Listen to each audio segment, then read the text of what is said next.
ఈ రోజు మన బాయ్తో డే 22 ఆఫ్ లివింగ్. మళ్ళా స్టార్ట్ చేసినావా? లేట్గా లేసుడు. తొందర లేవు బాయ్. నేను లేస్తాగానే నువ్వు ముందు నా మీదకెళ్ళి లేవు. అబ్బా సాయిరం లేచిండు. ప్రశాంతంగా పడుకునేవా జిమ్మి నువ్వు నన్ను అసలు. నా వల్లనే ప్రాబ్లం అయితే ఎప్పు బాయ్. నీ వెళ్ళిపోతే ఇడికెళ్ళి. యాజ్ యూజువల్ గా మనోడి వాకింగ్ కి తీసుకెళ్లిన తొందరనే పనులు కంప్లీట్ చేసుకుని ఫ్లాట్ కి వచ్చేసినాం. ఈ రోజు బెడ్ మీద నుండి లేవడానికి అస్సలు అవ్వలేదు. లైట్ గా ఫీవరిష్ అనిపించింది. ఇంకొక స్ట్రాంగ్ కాఫీ చేసుకుందామని కాఫీ ప్యాకెట్ ఓపెన్ చేసి అందులో కొంచెమే ఉండే. ఇంకున్నదంతా సరిపెట్టుకున్నా. ఏంది ల్యాప్టాప్ ముందర పెట్టుకుని కాఫీ చేస్తుండ అనుకుంటారా? హైదరాబాద్ కి వచ్చినాక ట్రేడింగ్ మీద క్లారిటీస్ అని చెప్పిన కదా, ఇప్పుడు దాని గురించి మాట్లాడుకుందాం. నాకు వచ్చిన చాలా రెస్పాన్సెస్ అయితే నేర్పించు అండ్ టిప్స్ ఇవ్వు అని అడిగిరు. ఈ ఫ్రైడే 30th జనవరి నేను నా కోడ్ రైటర్ ఇద్దరం కలిసి ఫ్రీ వర్క్ షాప్ కండక్ట్ చేస్తున్నాం. అక్కడ మనం మెంటరింగ్ అండ్ టిప్స్ గురించి మాట్లాడుకుందాం. అండ్ ట్రేడింగ్ మీద ఇంట్రెస్ట్ ఉందంటే ట్రేడింగ్ అని కామెంట్ చెయ్యు. నేను workshop the Google form పంపిస్తాను నీకు. అండ్ నేను కన్నర్ లో ఉన్నప్పుడు తీసుకున్న ట్రేడ్స్ ఇవి స్క్రీన్ మీద కనిపించేవి. చూపించలేదు కదా, ఇప్పుడు చూడు ఓవరాల్ గా 5 days. ఇంకా మన జిమ్ టైం స్టార్ట్ అయింది. ఇదే మన ప్రీ వర్కౌట్ మీల్ బ్రేక్ఫాస్ట్ ఈ రోజు. నిన్ననే వచ్చినాయి కాబట్టి ఇంట్లో గ్రోసరీస్ ఏం లేవు.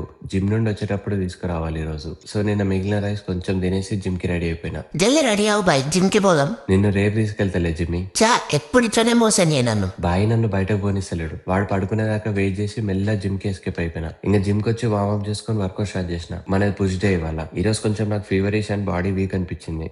సో లైట్ గా వర్కౌట్ చేసుకున్నా. చెస్ట్ కి ఒక 3 వేరియేషన్స్, షోల్డర్ కి ఒక 2 వేరియేషన్స్, ట్రైసెప్ కి ఒక 2 వేరియేషన్స్. ప్రీ వర్కౌట్ మీల్ బాగానే పనిచేసింది. స్టార్టింగ్ ఒక 2 years బ్యాక్ ఈజీ ఎనర్జీ కోసం కింద ఇదే తీసుకునేవాడిని. వర్కౌట్ కథం పట్టించేసి ఇంటికి వెళ్ళేటప్పుడు కింద మాటలో మన డైట్ కి కావాల్సిన సామాన్లన్నీ తీసుకున్నా. ఒత్తిడితోనే మా డోర్ దగ్గరనే వెయిట్ చేస్తుండే నా కోసం. జీరో సివిక్ సెన్స్ బాయ్ నీకు అసలు. జీరో. ఎంతసేపు వెయిట్ చేయాలి నీకోసం? బాలయ్య జిమ్మి ఆడుకుందాం. ఏ పో బాయ్, నేను నీతో రాలబో. నీకోసమే ఫుడ్ దేనికి వెళ్ళిన జిమ్మి. పో పో పో బాల్ పట్టుకురాపో. ఇంకా కొద్దిసేపు వీటితో ఆడుకొని తెచ్చిన గ్రాసరీస్ అన్ని ఫ్రిడ్జ్ లో ఆర్గనైజ్ చేసిన. నిన్న తెచ్చుకున్న చేపల పులుసు మన పోస్ట్ వర్కౌట్ మీల్. మరి నాకేం తెచ్చినావు బాయ్? నీకు ఎగ్స్ ఇచ్చిన జిమ్మి. ఇంకా చాలానే ఉండే కర్రీ. అందులో సగం వేడి చేసుకున్నా, మిగతా ఫ్రిడ్జ్ లో పెట్టేసిన. వేడివేడిగా రైస్ కూడా అయింది. మామిడికి సల్లారు పెట్టి ఎగ్ రైస్ పెట్టిన. ఇది మన డిష్ ప్లేటింగ్. వేడివేడిగా అట్లనే తినేసిన. బాగుండే టేస్ట్. తినేసినాక నిన్న తెచ్చిన సామాన్లు అన్ని అట్లనే ఉన్నాయి. ఇల్లు కూడా బాగా దుమ్ము అయింది. ఈ రోజు ఇల్లు క్లీనింగ్ ఏం లేదు గానీ సామాన్లు అయితే లోపల పెట్టేసిన. నిన్న మీకు ఒక సస్పెన్స్ ఉందని చెప్పిన కదా, ఒకసారి సౌండ్ విను.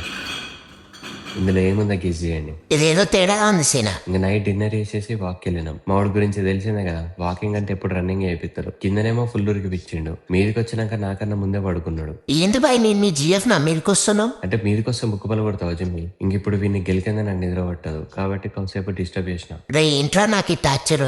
ముందు దుప్పటి ఇవ్వాలా ప్లీజ్? సరే సరే తీస్తున్నా. ఇందాకేమో అన్నావు జిఎఫ్ అని, అంతకు మించి బాయ్ నువ్వు. పిచ్చి బాగా ముదిరిపోయింది వీడికి. ఓకే, శుభరాత్రి గైస్.